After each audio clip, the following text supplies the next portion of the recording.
അപ്പോൾ ഇന്നത്തെ സ്പെഷ്യൽ എന്താണെന്ന് അറിയണ്ടേ? നമുക്ക് ഇലയിൽ പൊള്ളിച്ച ഒരു സൂപ്പർ ഒരു മീൻ ഫ്രൈ ആണ് ചെയ്യാം. ഹൈ ഡിയേഴ്സ്, നമുക്കിന്ന് വ്യത്യസ്തമായ രീതിയിലൊരു ഫിഷ് ഫ്രൈ ചെയ്താലോ? ഞാൻ ഒരു വെള്ളച്ചൂര കിട്ടിയായിരുന്നു. ഞാനതിൽ കുറച്ചല്ല ബാക്കി ഭാഗം എല്ലാം എടുത്ത് കറി വെച്ചു. ബാലൻസ് ഉള്ള ഞാൻ ഫ്രൈ ചെയ്യാനും വെച്ചു. ഇന്ന് വ്യത്യസ്തമായ രീതിയിൽ വളരെ ടേസ്റ്റിയും ഹെൽത്തിയും ഈസിയുമായിട്ടുള്ള രീതിയിൽ നമുക്കിങ്ങനെ ഇതൊന്ന് ഫ്രൈ ചെയ്തെടുക്കാം. അതിന് വേണ്ടി ഞാൻ എടുത്തത് കാന്താരിയാണ്. നിങ്ങൾക്ക് ഇഷ്ടമനുസരിച്ച് കാന്താരി എടുക്കാം. പിന്നെ അതിനകത്ത് ഒരു കണ്ടന്റ് അതിനകത്ത് ഇല്ലാതായിപ്പോയി, കറിവേപ്പില, അതുകൂടെ അരയ്ക്കണം കേട്ടോ. ഇപ്പോൾ കാന്താരി കാണാൻ പറ്റും, പിന്നെ നമ്മുടെ ഉപ്പ്, മഞ്ഞൾപ്പൊടി, ഇത് നല്ലതുപോലെ ഒന്ന് നമുക്ക് ചതച്ചിട്ട് വരാം. നമ്മൾ മിക്സിക്കകത്തോ അല്ലെങ്കിൽ നമ്മുടെ കല്ലിനകത്തോ വെച്ച് ഒന്ന് ചതച്ചിട്ട് വരാം. ഇതിൻ്റെ കൂട്ടത്തിൽ മസ്റ്റായിട്ട് ഒരു സാധനമുണ്ട്, കറിവേപ്പില കേട്ടോ, അതുകൂടെ ആഡ് ചെയ്യണം. അപ്പോൾ ഇതും ചതച്ചിട്ട് വരാം. ഓക്കെ, ഞാൻ ഈ നമ്മുടെ മിക്സിയുടെ ചെറിയ ജാറിനകത്തോട്ടിട്ട് കാന്താരി, പിന്നെ മഞ്ഞൾപ്പൊടി, ഉപ്പും, ഇതിനകത്തൊരു വെളിച്ചെണ്ണ ഒഴിക്കത്തില്ല. നമുക്ക് നല്ലതുപോലെ ചതച്ചിട്ട് വന്നിട്ട് നമുക്ക് വെളിച്ചെണ്ണ ഒഴിക്കും. ഓക്കെ, അപ്പോൾ നമ്മുടെ കാന്താരി ഞാൻ ചതച്ചുകൊണ്ട് വന്ന് കുറച്ച് വെളിച്ചെണ്ണയും കൂടെ ഒഴിച്ചു കേട്ടോ. ഭയങ്കര ടേസ്റ്റാണ്, അതിൻ്റെ മണവും പിന്നെ നല്ല എരിവുമാണ്. അപ്പം ഇത് നമുക്കൊന്ന് തേച്ച് വെക്കാം. ഓക്കെ, എപ്പോഴും നമ്മളൊരു സാധാ മുളകും കുരുമുളകും ഒക്കെ ഇടുന്നതിനേക്കാളും ഈ രീതിയിൽ നിങ്ങളൊന്ന് ചെയ്ത് നോക്കണം. നല്ലതുപോലെ പരട്ടി വെക്കാം. എന്നിട്ട് ഇതൊരു 5 മിനിറ്റ് കഴിഞ്ഞിട്ട് അടുത്ത പരിപാടിയുണ്ട്. അപ്പോൾ ഇത് നമുക്കൊന്ന് പരട്ടി 5 മിനിറ്റ് കഴിഞ്ഞ് വെക്കാം. 5 മിനിറ്റ് വരെ വെയിറ്റ് ചെയ്യാം.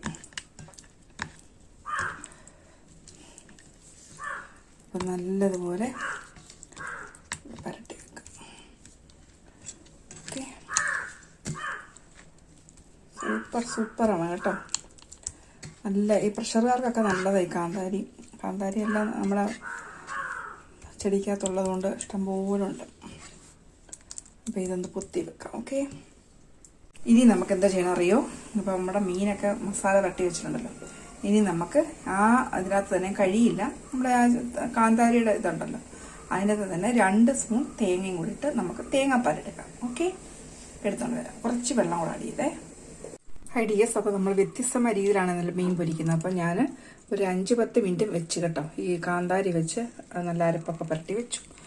കുറച്ചൊരു ചെറിയൊരു വാഴയിലിട്ട്, ഞാൻ നേരത്തെ തേങ്ങാപ്പാലെടുത്ത് പറഞ്ഞില്ല, ഈ കളർ എന്ന് പറയുന്നത് നമ്മൾ കാന്താരി അരച്ച ഇതായതുകൊണ്ടാണ് തേങ്ങാപ്പാലെടുത്ത് വെച്ചിട്ടുണ്ട്. ഇനി നമുക്ക് എന്താ ചെയ്യാൻ അറിയോ? നമ്മൾ അതിനു മുമ്പ് നിങ്ങൾക്ക് ഇവിടെ എന്താ പറയുക, കറിവേപ്പില വേണമെങ്കിൽ ഇടാം കേട്ടോ. കറിവേപ്പില ഇല്ലാത്തതുകൊണ്ടാണ്, കറിവേപ്പില ഇട്ടിട്ട് വേണം ഇത് ചെയ്യാം. അപ്പോൾ മീൻ ഇങ്ങോട്ട് വയ്ക്കുക.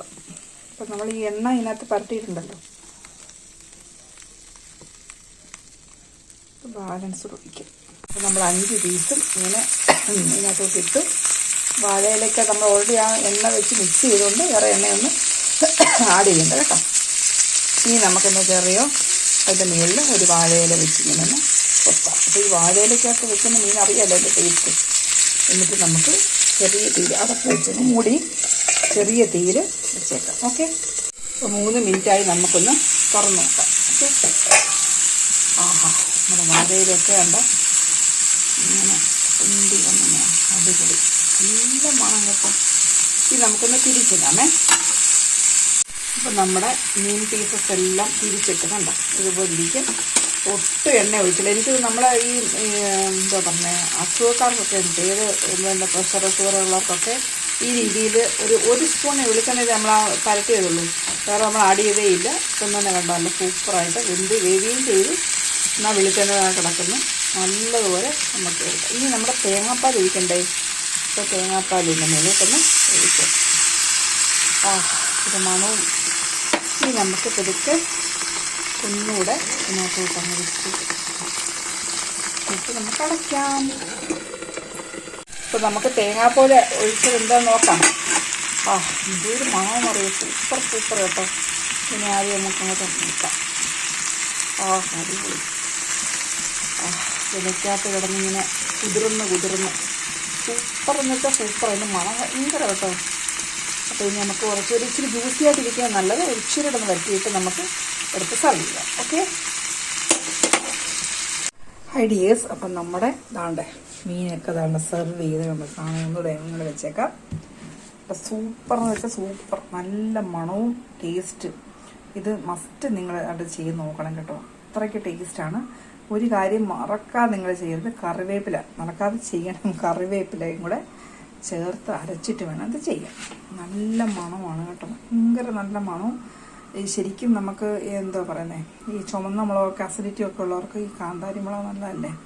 എല്ലാം കാന്താരി അധികം ആവരുത്, എന്നാൽ തന്നെ മറ്റേതിനേക്കാളുമൊക്കെ മസാല നല്ലതാണ്. അപ്പം കാന്താരി മുളകും മഞ്ഞപ്പൊടിയും കറിവേപ്പിലയും വെളിച്ചെണ്ണ, 1 ടേബിൾ സ്പൂൺ വെളിച്ചെണ്ണയ്ക്കകത്താണ് നമ്മൾ ഈ 5 പീസ് ഇതെടുത്തത്, ഈ ഇലയിൽ പൊതിഞ്ഞത്. നല്ല ആ ഇലയുടെ മണമൊക്കെ ഭയങ്കര അറിയാമല്ലോ, മലയാളികളുടെ പൊതിച്ചോറെന്നൊക്കെ പറയുമ്പോൾ എന്ത് ടേസ്റ്റാണ്. അപ്പം ഇഷ്ടപ്പെടുന്നത് തീർച്ചയായും സബ്സ്ക്രൈബ് ചെയ്യുക, വാച്ച് ചെയ്യുക, ഷെയർ ചെയ്യുക. ഇത് ചെയ്ത് നോക്കുക കേട്ടോ, മസ്റ്റായിട്ടൊന്ന് ചെയ്ത് നോക്കണേ. എൻ്റെ റിക്വസ്റ്റാണ്. ഏത് മീനാണെങ്കിലും നിങ്ങൾക്ക് ഇങ്ങനെ ചെയ്യാം. ആ തേങ്ങാപ്പാലിനകത്ത് കിടന്ന വെന്ത ടേസ്റ്റ് ഭയങ്കര ടേസ്റ്റാണ് കേട്ടോ, സൂപ്പർ. അപ്പോൾ എല്ലാവരും ഇത് ചെയ്ത് ചൂടോടെ വേണം ഇത് കഴിക്കാൻ. ഓക്കെ, അപ്പോൾ ഞാൻ വൈൻഡപ്പ് ചെയ്യാണ്. എല്ലാവർക്കും ഇഷ്ടപ്പെടുന്ന കരുതുന്നു. എല്ലാവരും ദൈവം അനുഗ്രഹിക്കട്ടെ. Thank you. God bless you all.